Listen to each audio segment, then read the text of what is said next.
मित्रांनो, लग्नानंतर होईलच प्रेम या मालिकेचा 3 एप्रिलचा भाग हा खूपच मनोरंजक असणार आहे। या भागामध्ये आपल्याला असं बघायला मिळेल की सगळेजण नाश्त्यासाठी बसलेले असतात। तेव्हा पार्थचे बाबा म्हणतात की आजचं खमंग थालीपीठ। तेव्हा मानिनी त्यांना म्हणते की आजचे शेफ कोण आहे हे माहीत आहे का तुम्हाला?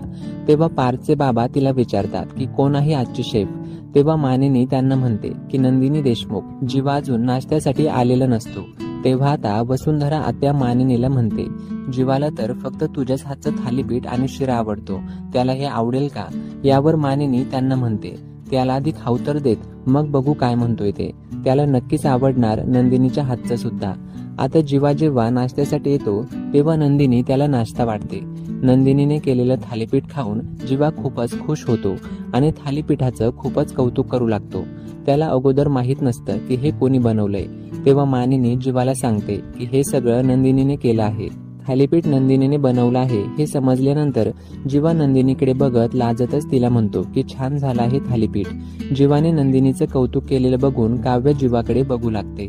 हे सगळं झाल्यानंतर वसुंधरा आत्या नंदिनीच्या बोटामधली ती अंगठी बघते आणि नंदिनीला म्हणते, नंदिनी, ही अंगठी तर एंगेजमेंटच्या दिवशी पार्थने तुझ्या बोटात घातली होती ना, ही अंगठी तू अजून काढली का नाहीस?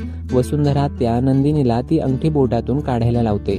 पार्थने सुद्धा एंगेजमेंटची अंगठी अजून काढलेली नसते। तेव्हा वसुंधरा आत्या पार्थला सुद्धा ती अंगठी काढ असं म्हणते। तेव्हा नंदिनी व पार्थ दोघेही आपापल्या बोटातील अंगठ्या काढतात। हे बघून वसुंधरा आत्याला अजूनच मज्जा वाटते आणि ती म्हणते की आता कसं सगळं ठीक झालं। वसुंधरा आत्याचे टोमणे ऐकून काव्याला पुन्हा त्यांचा राग येऊ लागतो। नंदिनी व पार्थ तर काव्य व जीवा एकमेकांकडे बघू लागतात। तर असं 3 एप्रिलच्या भागामध्ये दाखवण्यात येणार आहे। तुम्हाला ही मालिका बघायला आवडते का?